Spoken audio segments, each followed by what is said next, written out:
5-Minute Church. We're covering a series called The Verdict, and on this week we're talking about personal injuries. Did you know that when you believe a lie about yourself, that you're hindering the purpose God has for you?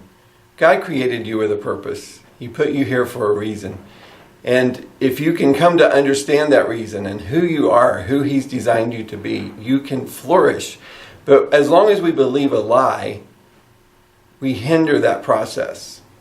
So where do those lies come from? I believe they come from things that we've experienced in our life, things from our past that we keep holding on to. When we are inflicted with personal injuries, we don't just leave it right there. We tend to carry those things through year after year, and we find ourselves 5-10 years later still being inflicted by those same personal injuries, carrying our mess from place to place, to and from everywhere we go. Man, that really affects our relationships. I believe it's the source of a lot of problems in families, in our jobs, in churches. Christians are not immune to that. We tend to carry those things just like everybody else does. We hold on to them and we keep bringing them. And I believe that's what causes division in church. It's the reason there's so much divisiveness. The reason we have denominations, and the reason that we segregate based on all kinds of things, and the reason we shut people out. It's the reason some churches kick people out. It's the reason we shut some people out of our lives. The reason we build walls up, because we've been injured by those experiences, and we drag those things along with us. There's a story in John chapter 8 where Jesus was standing and teaching a crowd, and the religious leaders brought a lady who was caught in adultery to Jesus. And there she was. And Jesus asked her a question after He had dealt with her, all the people who accused her. He asked her a question. He said, "Where are your accusers? Who will accuse you?" And she said, "They're not here. There's no one to accuse me now," because they had all left when Jesus confronted them.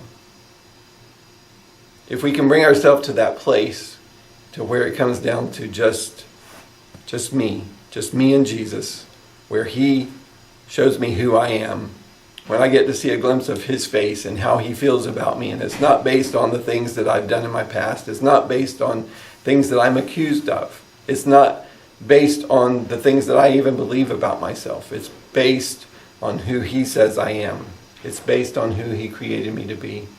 When we come to that place, then I can hear the truth about who I am and begin to fulfill the purpose He has for me. So stop carrying those accusers around with you. That person that made you feel inadequate in the past, that person that made you feel worthless, leave them there. When we carry our accusers with us, we don't allow God to tell us our truth. We are always reminded of the lies that people from our past have told us. We can't continue to inflict ourselves with the same personal injuries. And we can't continue to inflict other people around us with those same kind of injuries. We need to look at everybody through the eyes of mercy. Everybody has a past. Everybody has issues. But everybody also has a God-given purpose. We're all created in the image of God, and He has a reason for us to be here.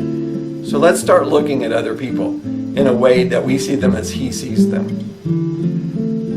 If you have any questions about this, or if you would like for us to pray with you about what you're dealing with in your own life, we would love to do that. You can contact us on our website.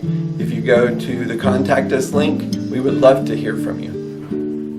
And you can do that by going to our website at greenvilletransformation.org.